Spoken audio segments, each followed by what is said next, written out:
Welcome back to the Anachroschism. When we left off last time, we were on the cusp of... Look at me adjusting my camera like a pro in the very beginning. Professional. We were on the cusp of a not insignificant trial, and the party had visited with Cass just the night before, after kind of gathering after their own little mini adventures of sorts. Talked about what the next day might bring. Eventually fallen asleep with a lot of individual thoughts sort of running through their head about some the same things, some very different things as well. You awaken the next morning knowing that the trial is set to start at 10 a.m., so you have ample time to grab a meal downstairs at the Witch's Cauldron, touch base with each other if you'd like to. You have the time to kind of get up and mill about. Like, you're all up at a reasonable hour, so you can, you know, collect your thoughts, get your things, head down, have a meal together or by yourself, however you so choose, and then still get to the venue in plenty of time. But is there anything anybody wants to do with this limited time they have in the morning? Anything in particular? If Isaac comes downstairs, I would like to have breakfast with him, even if we don't talk. I just want to be present, but I don't know if he shows up or not. Yeah, I'll go have some food. Okay. Are we going to be allowed to show up at this thing with, like, can I take my armor and my sword, or is that going to be a problem? You can take your armor, but weapons are not allowed at the convocation.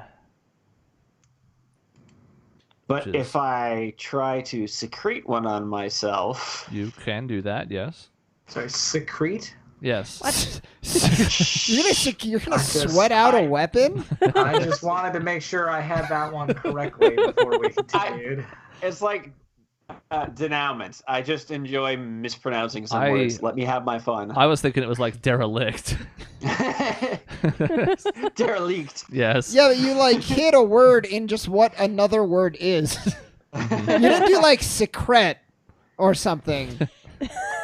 Strong enough for a man, powerful enough for a woman. Or a dragonborn woman. Yeah, if you wish to make any preparations like that, but I don't think Cass actually brought this up, but we can always say that she had, if it was a question you guys had raised. But yeah, they are not allowing weapons in the venue. If you wish to try and hide one on your person, you can do so, but they will be checking people at the door. Well, there you go. That's too bad, because I would want to try to bring at least a gun into the courthouse. Yeah, those are very not allowed. That was going to be a secret, but yeah. So you can still just know that it runs a risk. Okay. I don't remember. But now the DM knows, so don't cheat on me. I don't remember what it was that we killed that I had the venom sac and the big shiny teeth, but I have made a couple of daggers out of that. I'm gonna hide one of those on my person. Okay. Where at? I guess inside my armor. Okay. Underneath my chainmail and my I guess under my belt, sort of thing. Seems reasonably difficult to get at directly. We're gonna get in so much trouble before the trial even starts. Cassian is very against this idea, but I suspect you're not doing this anywhere in front of him, so it doesn't matter. Well, no. Also, yeah, I think that would probably be. Now, see, this is why I didn't want to go down this road, because I suppose you could roll an insight check, because you're not seeing Isaac's weapons on his, like where they normally are, but you would also probably just assume, oh, yeah, he's just following directions, because we know to not bring him to the trial. So, like, I guess it's up to you. Yeah. I mean, I would say it's probably just passive perception or something, and whatever. Oh, we'll get to what it is. Okay. Oh, good. Don't worry your pretty little heads about it. Metal detectors are real. I've been developing a Dillinger. That's just gonna come out. Oh dear. Anything else anybody would like to do, or just have a nice meal and head over to the convocation and not break the law? That's the one I'm gonna go with. All right, excellent. Yeah, excellent. I think so too. Terrific.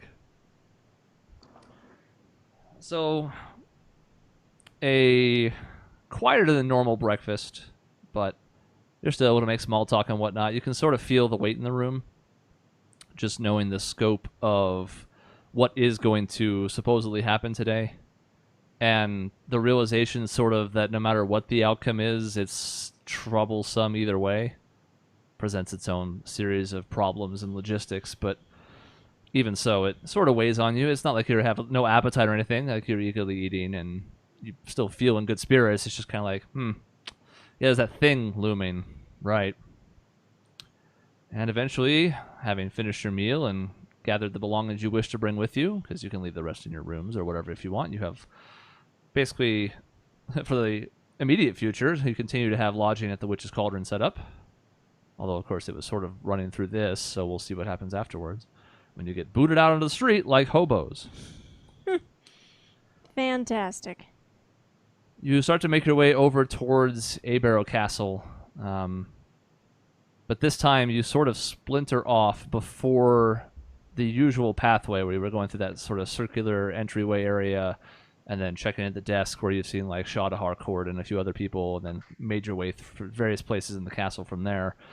At this point, you head east as you walk into that center courtyard, and off in that direction on the right-hand side, you see a pretty large building. You can actually see it from the exterior of the castle, despite its relatively high walls, but this building sort of towers above the rest.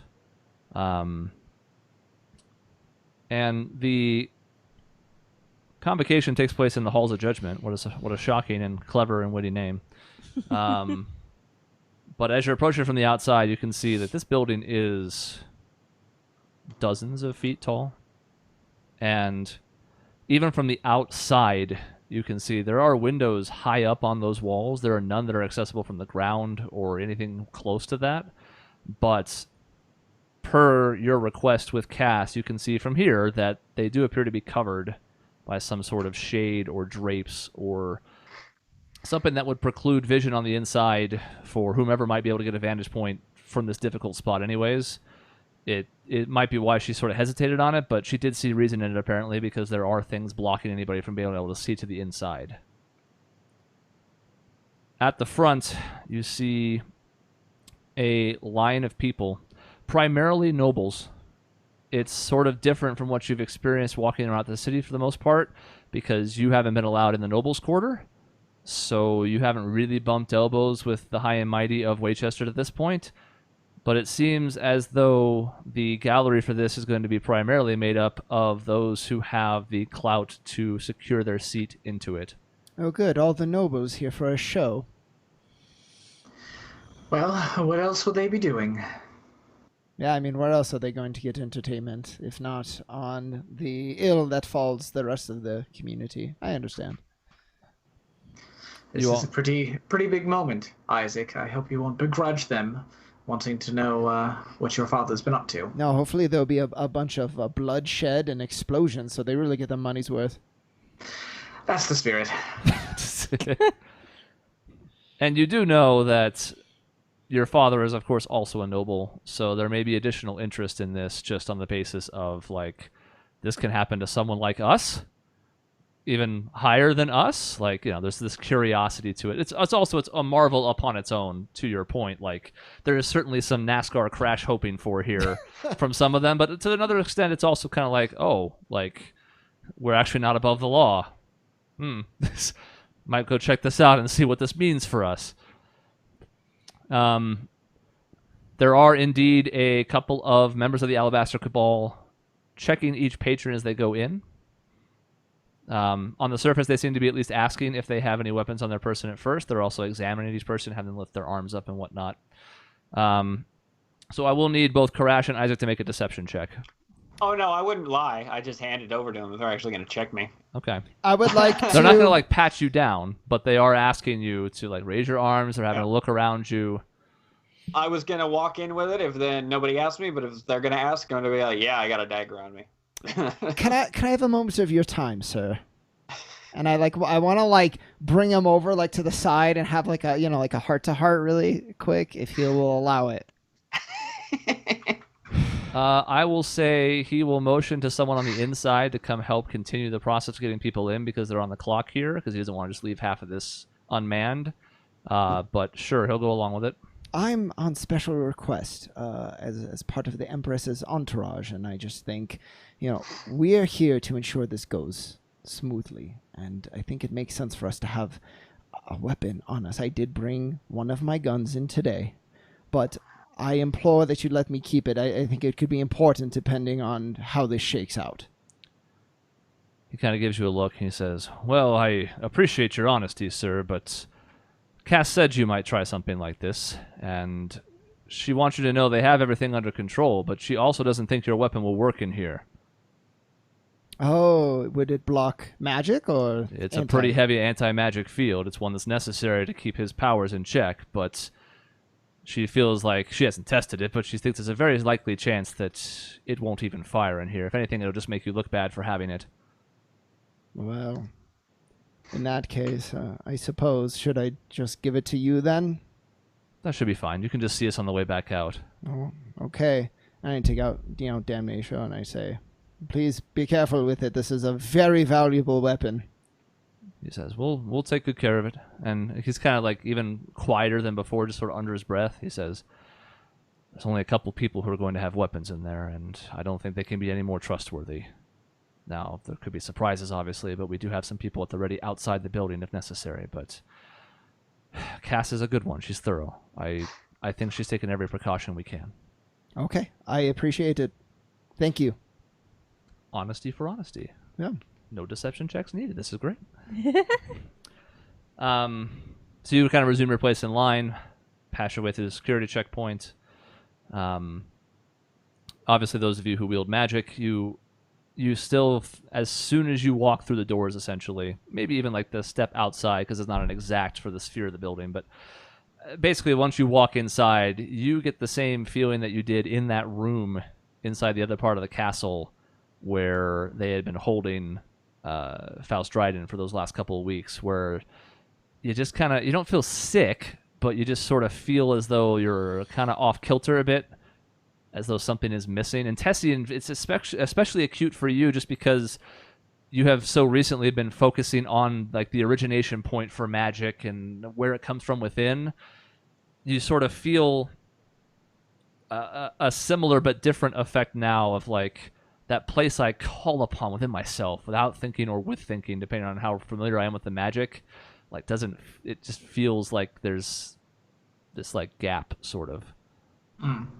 Not that you like feel like you've been severed from magical ability. It's just that like you just feel like, if I was trying to call upon that power inside of myself, there'd be no answer.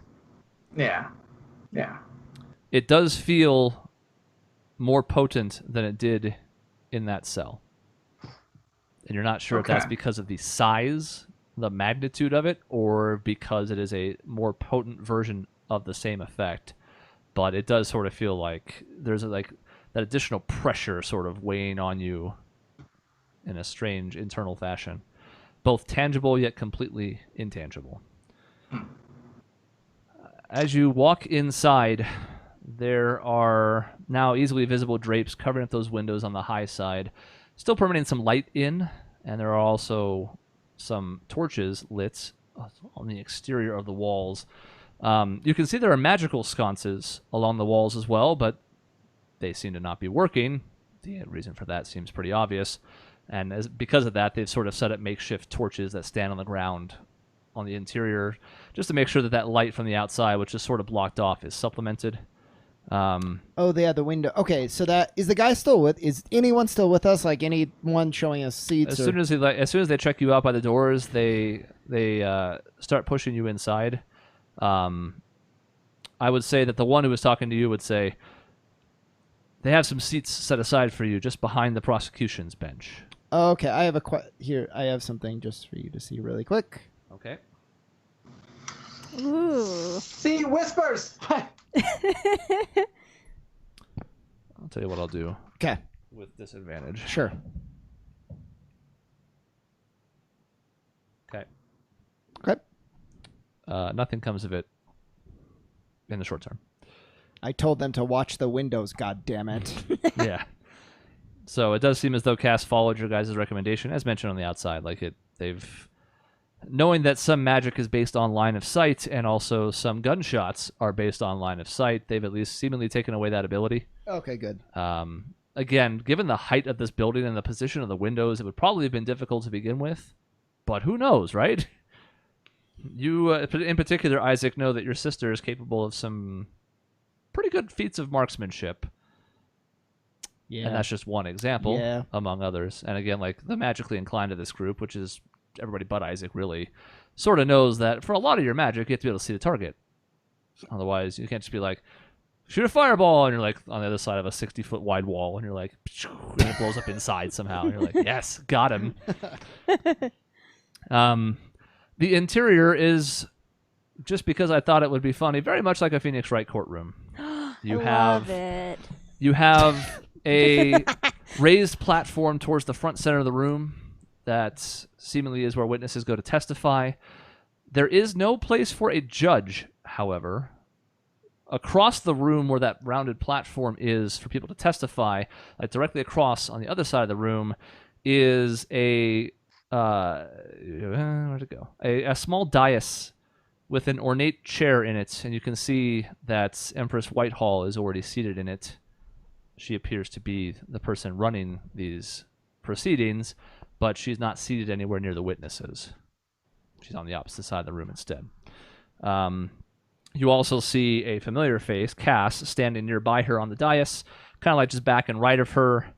Her right hand sort of resting near her sword's hilt, eyes darting about the room, not at like a paranoid pace, but just keeping an eye on her surroundings, vigilant, keeping an eye on everything as best she can.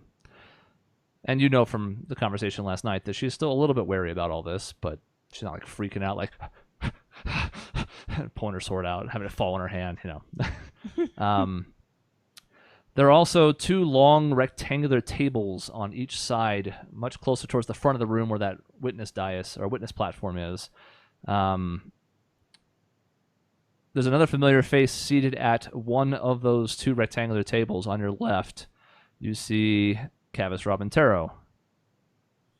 He seems to be leading the prosecution. There are a handful of other crusaders seated with him, filling any other available seats. There's 5 of them total. And you look over to the right, and on the defense's side, there are 4 empty chairs, and a 5th one occupied by Faust Dryden. Who is next to us in our gallery area?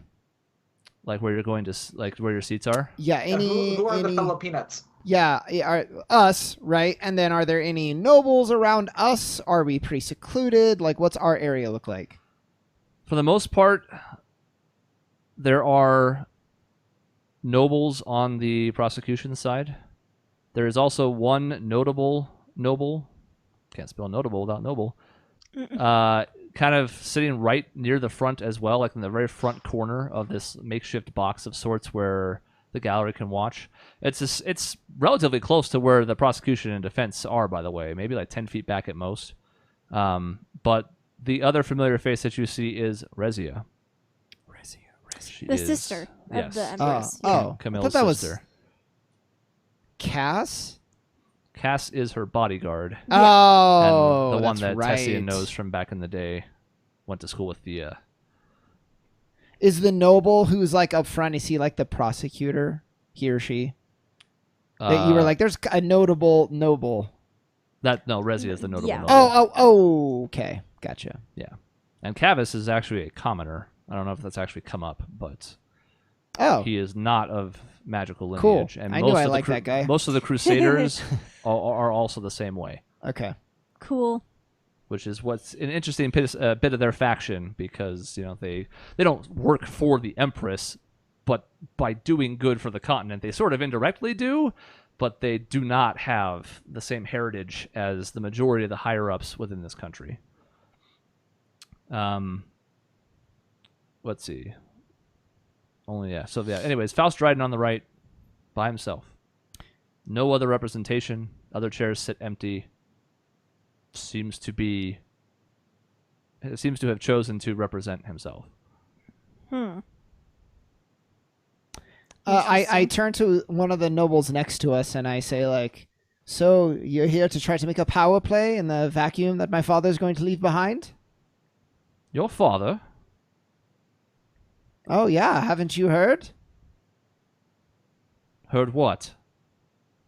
You know what? Never mind. Let's just focus on the trial for right now. Don't worry about The that. nobles don't pay much attention to the news. Now, this was big enough that they couldn't help but hear about it. I mean, Christ, but they also don't seem like they have a lot of time for you. That was kind of my test, but that's good. Is this when Tessian just leans in and goes, I see he's chosen to defend himself. Sure. It doesn't surprise me. I'm sure he'll do an adequate job, too. I almost would rather have him have some appointed defense. Well, it could also mean that certain elements of his defense were too secretive, or he didn't want to share them with anyone else. I'd like to believe that version. Something to consider, at least. I mean, you don't want to go down in the trial of the century as the man who failed to defend Faust Dryden.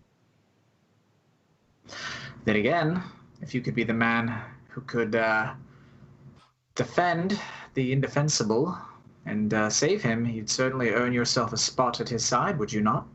Absolutely true, but I guess no one... The allure for that wasn't strong enough. Perhaps that says something about your father's power at this point. And I just look, like, anime look. Hones into my... Been watching a lot of anime, so let's... Yeah. I mean, quarantine time. What are you going to do? You slightly tip forward, and your glasses suddenly become opaque as you push them back under your nose. Pretty much. And it is not a strange sight necessarily, but, like, he looks... You can't really see his face from this vantage point because you're behind him. He's facing the witness dais. But he just looks sort of out of place.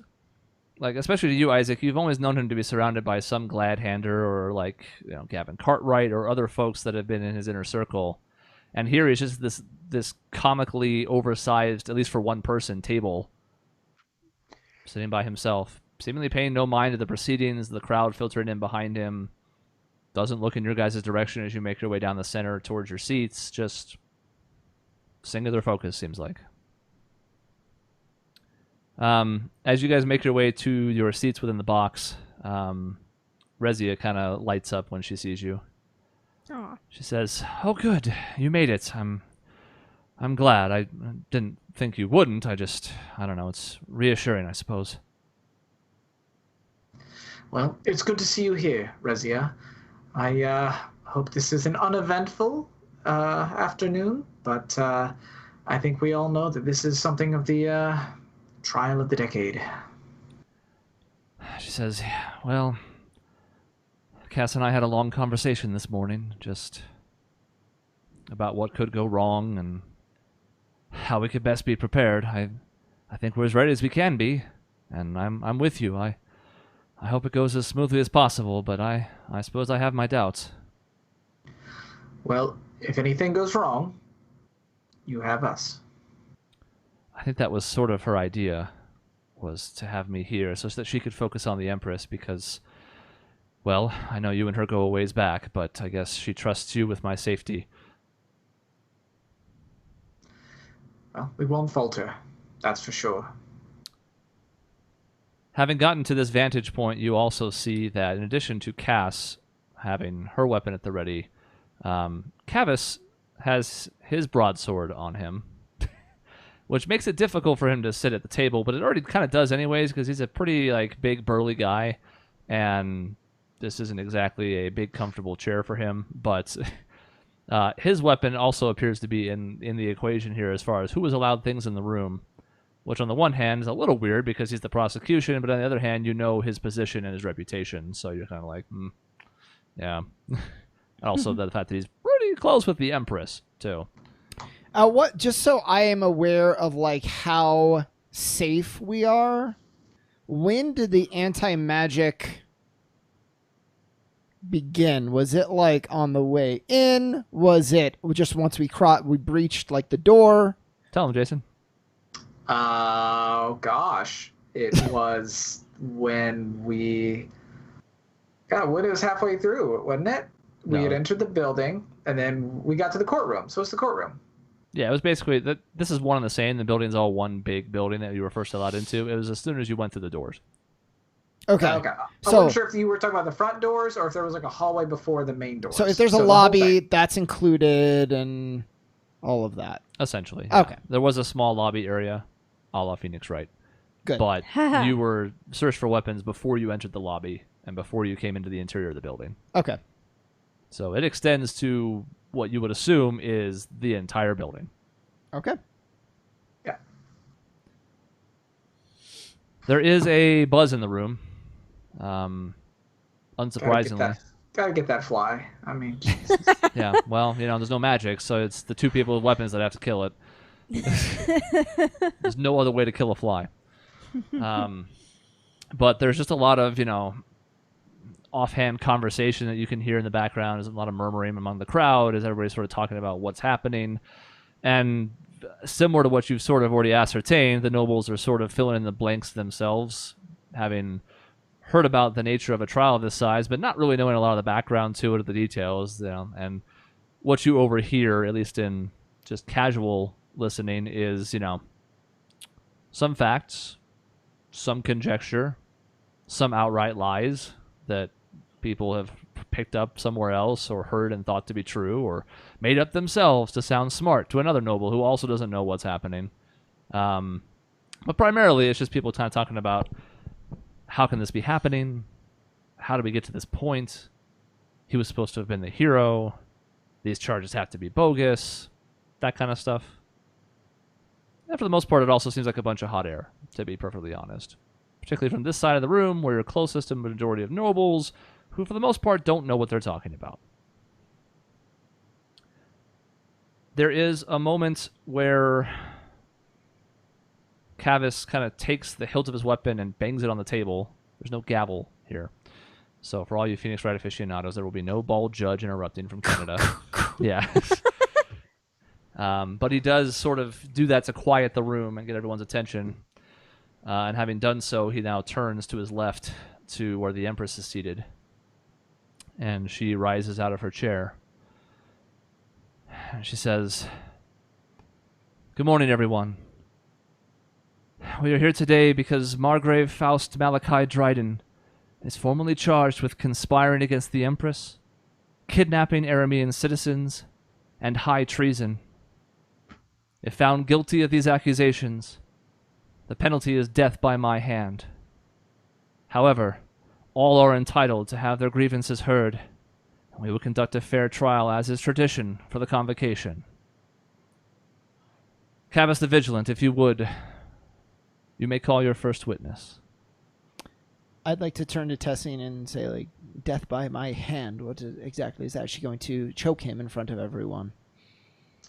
and I'm sure Tessin would explain that typically it involves magical execution of some kind, typical of the nobles, although in this case I imagine they'll spruce things up, a sword, a dagger, or something of the sort. Oh, of course. Maximum bloodshed. Oh, there's no magic in here, though. They'd need to parade him to, the town square?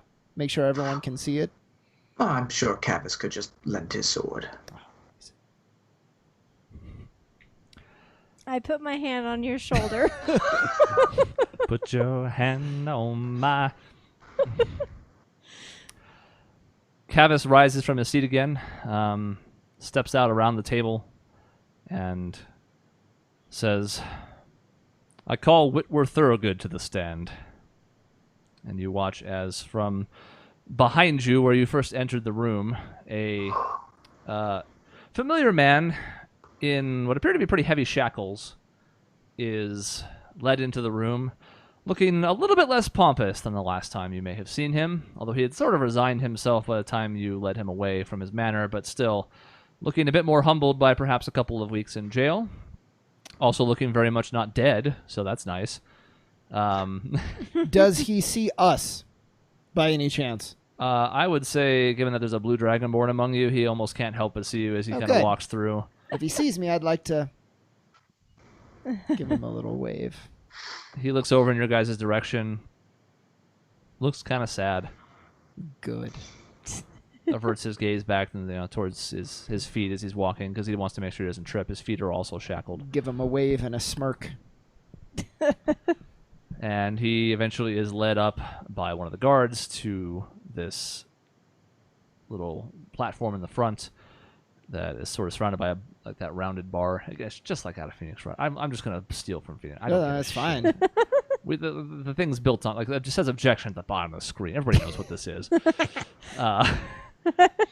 Finally living up to our channel's name. It only We have a took trial. All we need is an 4 years. objection, and we'll be fine. Yeah. And then eventually we have to have some kind of anachroschism, because so far it's been almost nothing. Yeah. Oh, God.